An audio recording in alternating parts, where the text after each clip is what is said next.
বিজেপির নির্বাচনী এজেন্ডা, সেই হুমায়ুন কবির কেন্দ্রীয় স্বরাষ্ট্রমন্ত্রীর কাছে একটি চিঠি লিখলেন, আর তাকে ওয়াই প্লাস ক্যাটেগরির নিরাপত্তা দিয়ে দেওয়া হলো। 12 জন কেন্দ্রীয় আধা সেনা, অনেক মন্ত্রীও পায় না কেন? যার প্রতি যত রিস্ক আছে তার সুরক্ষা তত বেশি। তো আজ তার কোনো স্ট্যাটাস দেখা হয় না। সে একজন পুরনো রাজনীতিবিদ, কেন্দ্রের দুবার মন্ত্রী ছিল। তো সে বিরোধী কিনা দেখার দরকার নেই। আইএসএফ কেও দিয়েছে, অন্য পার্টির নেতারা যদি চান তাদেরকেও দেবে। আর সেই জন্য আমার মনে হয় তার যে হাই রিস্ক আছে, যে জোনে সে আছে, আর যে ধরনের স্টেটমেন্ট দেয় সে, আমার মনে হয় রিস্ক বেশি আছে, সেই জন্য দিয়েছে। হ্যাঁ, কিন্তু বিজেপিরও অনেক নেতা, আমি যদি এই কলকাতার নেতাদের কথাও ধরি, তাহলে তারা 2 অথবা 4 জন বাহিনী নিরাপত্তা পায়, সেখানে একদম 12।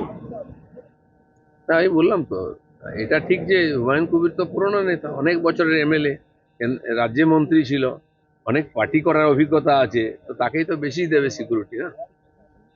আচ্ছা, আপনাদের পরিবর্তন যাত্রা আজকে বৃহস্পতিবার লক্ষ্মীবারে শুরু হচ্ছে, আর মমতা বন্দ্যোপাধ্যায়ের যে কোনো আন্দোলন সাম্প্রতিককালে আমরা দেখছি শুক্রবারে, জুম্মাবারে শুরু হচ্ছে, কেন দাদা? বুঝতে পারছেন, দুটো রং, দুটোর কালচার। উনি নামাজ কালচার থেকে এসছেন, আমরা পূজা কালচার থেকে এসেছি।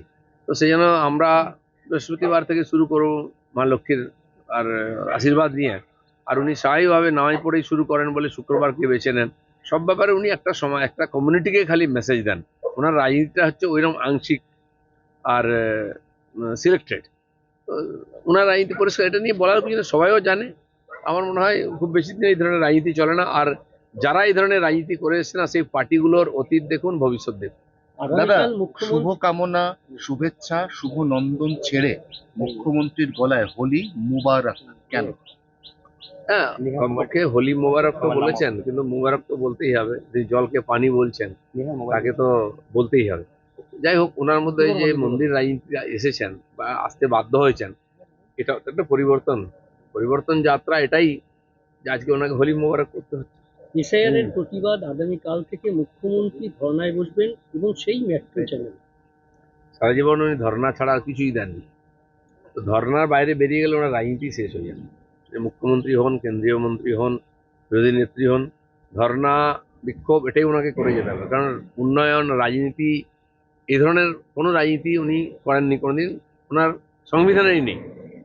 এত বছর, 15 বছর রাজত্ব করলেন, কি করেছেন বললে দুই একটা এই ধরনের পার্ক এটা ওটা ছাড়া, যেটা সাধারণ মানুষের জীবিকায় কোনো কাজে লাগে না, কেবল রাজনীতির কাজে লাগে, ভোটের কাজে লাগে, সেগুলোই করেছেন। আর শেষ পর্যন্ত উনি এই ধরনের রাজনীতি করবেন। মুখ্যমন্ত্রী ধর্নার আগেই বামেরা তারা ধর্নায় বসেছেন এবং নির্বাচন কমিশনের অফিসের সামনে পুরো শুয়ে আছে, সারা রাত শুয়েছিলেন, সারা রাত শুয়ে আছেন ধরে এখন? আজকে আইএসএফ আবার যোগ দিয়েছে। ওনারা শুয়ে থাকুন, বসে থাকুন, তাতে কিছু যায় আসে না। মানুষ তাদেরকে ভুলে গেছে, রিজেক্ট করেছে। এবার মমতা ব্যানার্জির পালা। ওই ধরনের রাজনীতি থেকে বাংলার অনেক ক্ষতি হয়েছে। আর ওই ধরনের রাজনীতি আর বেশি দিন পশ্চিমবাংলায় চলবে না। নেগেটিভ পলিটিক্স, বিরোধ, ধর্না, লোক বিরক্ত হয়ে গেছে। সারা ভারতবর্ষে কোথাও বিরোধ ধর্না হচ্ছে না। দিল্লিতে হয়, এইখানকার লোকেরা গিয়ে করে, আর কলকাতায় হয়। সেজন্য এই দুটো যে ব্যবস্থা, এই জন্য পশ্চিমবঙ্গে অনেক খেসারত দিতে হয়েছে। আমার মনে হয় বাংলার মানুষ এবার নতুন করে ভাবছে।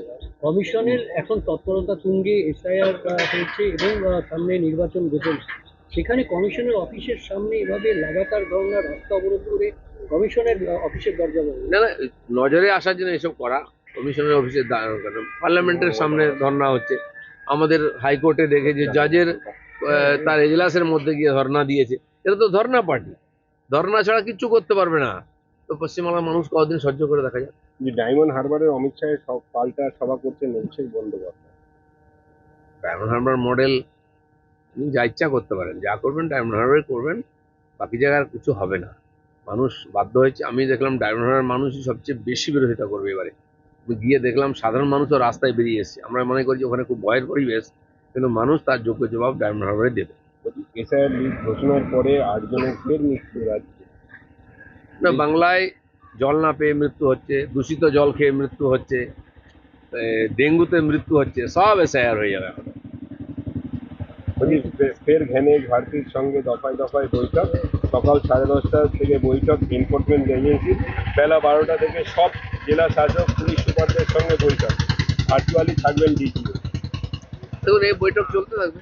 এসআইআর যেভাবে কমপ্লিকেটেড হয়েছে, আর পশ্চিমবাংলার নির্বাচনের একটা বড় চ্যালেঞ্জ থাকে, তো তো এটা আমার মনে হয় যে বৈঠক করা নয়, সঙ্গে অ্যাকশনটাও দেখা যাওয়া চাই যে কি করতে চাইছেন। মানুষ এখনো ভরসা করতে পারছে না।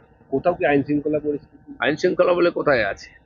আইন শৃঙ্খলা পরিস্থিতি সে তো সবাই টের পাচ্ছেন, সাংবাদিকরাও তার থেকে বাঁচতে পারছেন, তাদেরকেও মার খেতে হচ্ছে, সংবাদ মাধ্যমও সুরক্ষিত নয়, মানুষও সুরক্ষিত নয়। চলো।